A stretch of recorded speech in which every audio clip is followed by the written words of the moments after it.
बहुत जोर की झमाझम बारिश हो रही थी। सुगना की बेटी प्रिया का स्कूल में पहला दिन था। सुगना को प्रिया की बहुत चिंता हो रही थी। सुगना एक बड़े से घर में साफ सफाई का काम करती थी।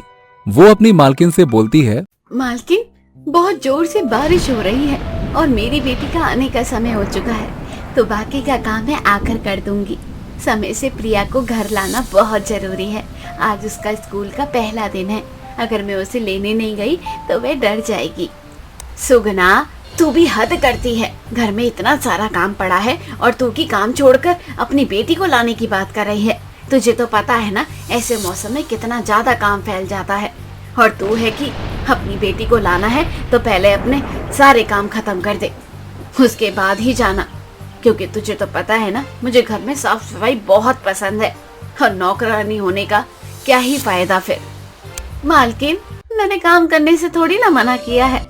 मैं बस इतना ही कह रही हूँ कि मैं अपनी बेटी को ले आती तो थोड़ा सा बेफिक्र हो जाती। बार बार उसकी चिंता हो रही है मुझे। आज उसका पहला दिन है स्कूल में और ऊपर से इतनी झमाझम बारिश हो रखी है। रास्ता पूरा खराब हो चुका है, तो समय से लाना बहुत जरूरी है ना। हाँ हाँ, तो ले आना, मैंने कब मना किया। लेकिन पहले काम कर ले, उसके बाद ही जाना। और वैसे भी एक बार की बात थोड़ी ना है। तेरी बेटी तो अब रोज स्कूल जाएगी। अब रोज काम छोड़कर उसे जल्दी लेने के लिए तू स्कूल जाएगी, ये कोई बात नहीं होती। इसलिए जब स्कूल का टाइम होगा और तेरा घर का काम खत्म हो जाएगा, उसके बाद ही जाना यहाँ से। सुगना की मालकिन उसे छुट्टी नहीं देती। बेचारी सुगना सारा काम खत्म करके ही अपनी बेटी को लेने के लिए स्कूल जाती है। उसके पास बारिश से बचने के लिए भी कुछ नहीं था। बेचारी साड़ी के पल्लू से खुद को बचाते हुए बारिश में निकल जाती है। तभी एक आदमी जो कि उसके पड़ोस का था, वो सुगना को रोकता है और बोलता है, अरे सुगना बहन, अरे इतनी बारिश में कहाँ जा रही हो भागते हुए? रास्ता बहुत खराब है, थोड़ा आराम से जाओ और छतरी वतरी ले लो, बारिश बहुत तेज हो रही है, क्यों भीग रही हो? क्या करूं भैया, प्रिया को लाने का समय हो चुका है और आज प्रिया का पहला दिन है स्कूल में। और आपको तो पता है ना मेरे घर की हालत। छतरी कहाँ होगी मेरे पास। इस बार तनख्वाह मिलेगी तो जरूर एक छतरी खरीद लूंगी। अच्छा, अगर तुम्हारे पास छतरी नहीं है तो कोई बात नहीं, एक काम करो, ये लो पन्नी, इस पन्नी से खुद को भी ढक लेना और अपनी बेटी को भी इस पन्नी के सहारे बचा लेना और बारिश से बचते हुए घर आ जाना। आपका बहुत बहुत शुक्रिया भैया। इसको देकर आपने मुझ पर बहुत बड़ा एहसान किया। इसके सहारे मैं कम से कम समय से स्कूल तो पहुंच जाऊंगी। अच्छा भैया, मैं चलती हूँ, बहुत देर हो रहा है। सुगना उस पन्नी के सहारे खुद को ढककर अपनी बेटी को लेने के लिए स्कूल जाती है। रास्ते में पानी भरा हुआ था और हर तरफ कीचड़ था। सुगना किसी तरह से खुद को संभालते हुए स्कूल तक पहुंचती है और वो देखती है कि प्रिया बहुत रो रही है। वो प्रिया को पन्नी से ढककर संभालते हुए स्कूल से घर ला रही थी। तभी प्रिया रोते हुए अपनी माँ से बोलती है, माँ, हर तरफ कीचड़ ही कीचड़ है, अगर हम दोनों गिर गई तो। अरे बेटा, ये कैसी बातें कर रही है, मैं हूँ ना, तुझे डरने की कोई जरूरत नहीं है। मैं तुझे सही सलामत घर ले जाऊंगी। और हाँ, एक बात, जब मैं स्कूल आऊँ तभी तू बाहर निकलना। बाहर खड़ी मत होना, ऐसे अंदर ही रहना।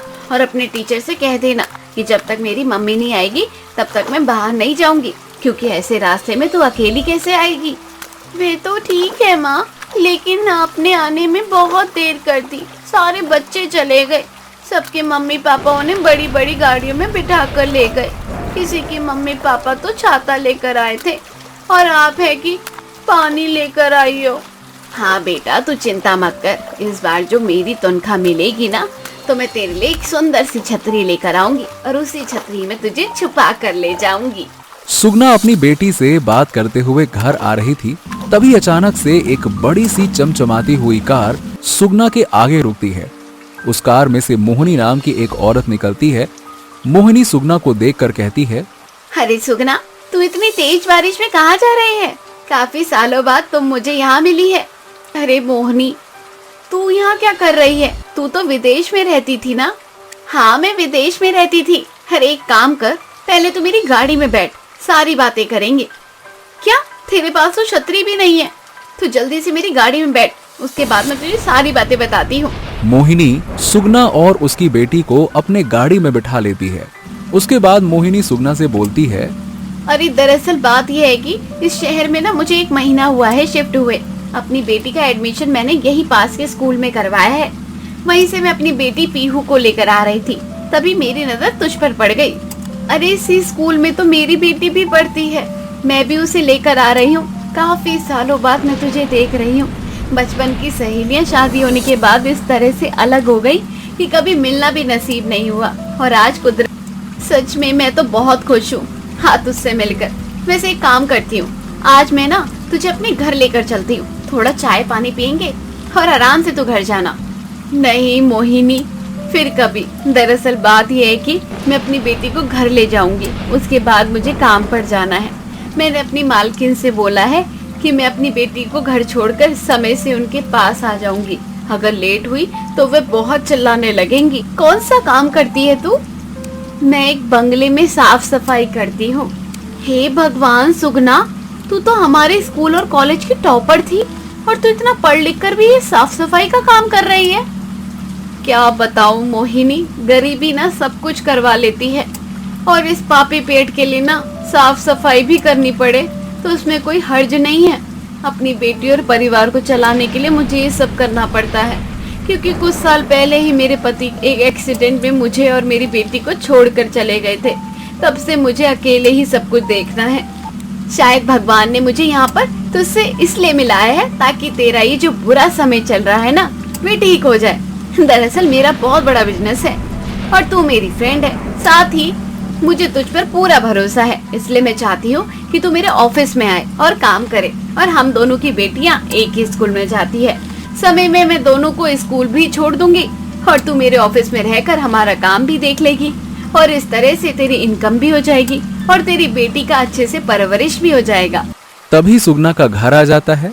सुगना गाड़ी से उतर जाती है और मोहिनी सुगना को छतरी देते हुए कहती है, और सुगना, ये ले तेरी छतरी और किसी के घर पर तुझे साफ सफाई करने की कोई जरूरत नहीं है। कल से तू मेरे साथ मेरे ऑफिस चलेगी, धीरे धीरे सब कुछ ठीक हो जाएगा। अब मैं आ गई हूँ ना। इस तरह से मोहिनी सुगना को छतरी दे देती है और सुगना अपने घर चली जाती है। अगले दिन ही मोहिनी सुगना को अपने साथ ऑफिस ले जाती है। वहां जाकर उसे सारा काम समझा देती है। मोहिनी के आने के बाद सुगना की जिंदगी पहले से बहुत बदल जाती है। अब वो एक ऑफिस में काम करती है और साथ ही साथ अपनी बेटी की परवरिश भी अच्छे से करती है। जो कि बहुत काली थी, हर कोई उसे उसके काले रंग के लिए बोलता था। ऐसे ही एक दिन मीरा कॉलेज जाती है, तभी उसकी कॉलेज फ्रेंड अंजलि उससे बोलती है, अरे मीरा, पराठे तो लेकर आई है ना? यार सच में तेरी माँ ना गजब का पराठा बनाती है। उनके हाथ का पराठा खाने में ना अलग ही मजा आता है। मैं तो कहती हूँ कि तू भी अपनी माँ से पराठा बनाना सीख ले। कब कहाँ कौन सी चीज काम आ जाए कुछ नहीं पता। यार बात तो तू बिल्कुल सही कह रही है। मेरी माँ ना इतनी टैलेंटेड है, लेकिन फिर भी मैं अपनी माँ से कुछ सीखने की चाह नहीं रखती। अब मैं ना अपनी माँ से पराठा बनाना सीखूंगी। मुझे भी अपनी माँ के हाथ का बना हुआ पराठा बहुत पसंद है, क्योंकि मेरी माँ बनाते ही इतना लाजवाब पराठा है। अच्छा, अभी फिलहाल के लिए जो पराठा लेकर आई है वह मुझे दे दे और अपनी माँ से घर जाकर सीख लेना। घर आकर मीरा अपनी माँ से पराठे बनाना सीखती है और कुछ ही दिनों में मीरा अपनी माँ से भी बहुत बेहतर पराठे बनाना सीख जाती है। अब हर कोई मीरा के हाथ के बने पराठे खाने को करते हैं। ऐसे ही कॉलेज में राहुल नाम के एक लड़के को मीरा से प्यार हो जाता है। वो मीरा के काले रंग को छोड़ उसके मन से प्यार करने लगता है और परिवार के खिलाफ जाकर मीरा से शादी कर लेता है। शादी के बाद मीरा के ससुराल में उसकी सास विमला उसे बिल्कुल भी पसंद नहीं करती थी, क्योंकि मीरा काली थी। मेरे बेटे ने तो मेरी नाक कटवा दी। आखिर क्या देख लिया इस काली कलूटी के अंदर जो इसे इस घर की बहू बना कर ले आया। अरे माना कि आजकल बच्चों का अफेयर चलता है शादी से पहले, इसका मतलब ये नहीं कि हर लड़की से शादी हो जाए।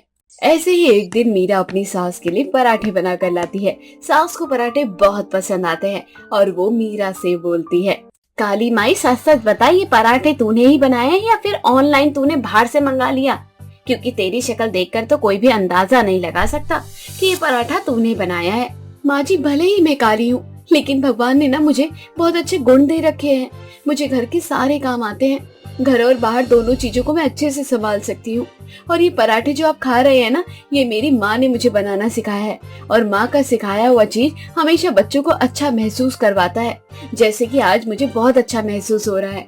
आपको मेरे हाथ का बना हुआ पराठा इतना ज्यादा पसंद आया है। पराठा तो पसंद आया, लेकिन तू मुझे अभी तक पसंद नहीं आई। ऐसे ही समय बीतने लगता है। मीरा अपनी सास को खुश करने की काफी कोशिश करती है, लेकिन उसकी सास पर कोई असर नहीं होता। ऐसे ही एक दिन राहुल का एक्सीडेंट हो जाता है और एक्सीडेंट में राहुल अपने दोनों पैर गंवा देता है। राहुल अब जिंदगी भर के लिए अपाहिज हो जाता है। घर में राहुल ही कमाने वाला था और राहुल की वजह से घर चलता है।